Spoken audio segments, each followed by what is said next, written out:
Here's something that sounds impossible. Leonardo da Vinci, the man everyone calls the greatest genius who ever lived, left behind fewer than 20 finished paintings in his entire life. Some historians think it might be as few as 15. He wasn't lazy. He was something stranger. It starts before he even had a chance. Leonardo was illegitimate, born out of wedlock to a peasant woman and a notary. By the rules of his time, that meant he was legally barred from attending university or studying Latin properly. The real path to being a scholar was closed to him before he could even walk, so he taught himself everything instead. What he built out of that self-taught, sideways education was strange, restless, and enormous. He filled more than 7,000 pages of private notebooks, written backwards, in mirror script, so only someone holding them up to a mirror could read them easily. Nobody's entirely sure why. Some think it was just natural for a left-handed writer avoiding smudged ink. Others think he genuinely wanted to keep his ideas hidden. Inside those notebooks, designs for a helicopter-like flying machine,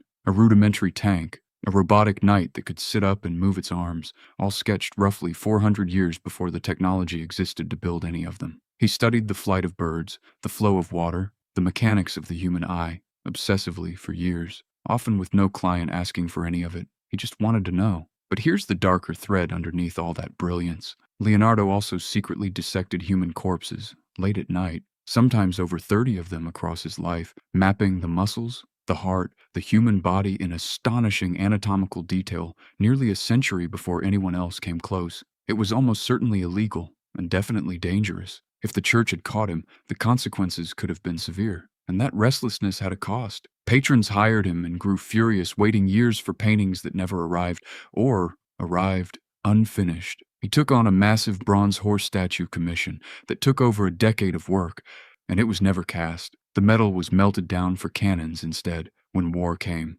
Years of obsessive planning, gone. The Mona Lisa, the most famous painting in the world, he worked on for over a decade, on and off, and by most accounts never considered it fully finished. He kept it with him until he died. Near the end of his life, working in France under the patronage of a French king, legend says Leonardo looked back at everything he hadn't completed and said something that still stings for a man of his genius, that he felt he had offended God and mankind by not doing his work as he should have. Whatever the truth of that quote, the real story is this. History's most celebrated genius spent his whole life chasing curiosity in every direction it pulled him, and left behind less a body of finished work than a scattered trail of the most astonishing almosts in human history.